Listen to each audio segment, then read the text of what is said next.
আপনারা ইতিমধ্যে অবগত হয়েছেন মোসাম্মদ হীরা খাতুন, উনার বাড়ি মাগুরা জেলার শালিকাতে।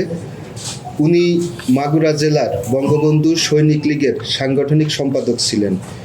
গতকালকে বাংলাদেশ ক্রাইম রিপোর্টার্স অ্যাসোসিয়েশন এর মিলনায়তন ঢাকাতে উনি একটি সংবাদ সম্মেলন করে কিছু বিভ্রান্তিমূলক তথ্য ছড়িয়েছেন। তার মধ্যে একটি অন্যতম যে উনার একটি রেড ওয়াইন কালারের সিএইচআর টয়োটা মডেলের একটি গাড়ি কোতোয়ালি থানা এটা হেফাজতে নেয় এবং এখন পর্যন্ত অবৈধভাবে এটা পুলিশ তাদের হেফাজতে রেখেছে, তার কাছে ফেরত দিচ্ছে না। তো উনার বক্তব্য অনুসারে এই গাড়িটার মালিক উনার স্বামী ইতিমধ্যে মারা গিয়েছেন। উনার স্বামীর নাম মোহাম্মদ আলী হাসান। উনার নামে 2টা চাঞ্চল্যকর ডাকাতি সহ একাধিক মামলা তদন্তাধীন ছিল।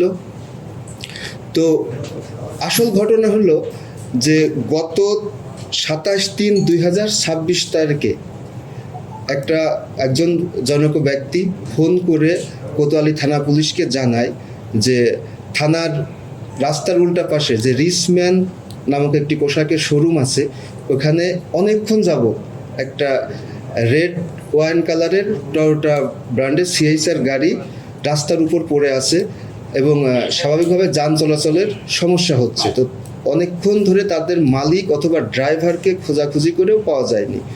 পরে এই ফোন পেয়ে থানা পুলিশ সেখানে যায় এবং ড্রাইভার এবং মালিককে আইডেন্টিফাই করার চেষ্টা করে, কিন্তু না পাওয়াতে আইন মোতাবেক জিডি মূলে গাড়িটি পরিত্যক্ত অবস্থায় জব্দ করে পুলিশ হেফাজতে নেওয়া হয়। এরপরে এই মোসাম্মদ হীরা খাতুন থানায় এসে এই গাড়িটি তার বলে দাবি করে।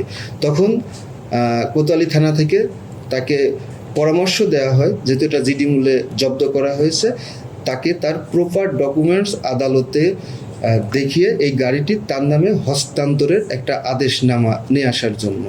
কিন্তু দুঃখের বিষয় যে তিনি অদ্যাবধি এই আদেশনামা নিয়ে আসেননি।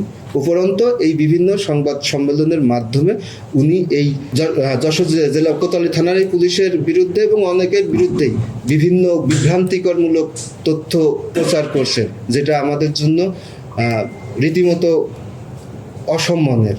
তো এই যশোর জেলা পুলিশ এর তীব্র নিন্দা করছে।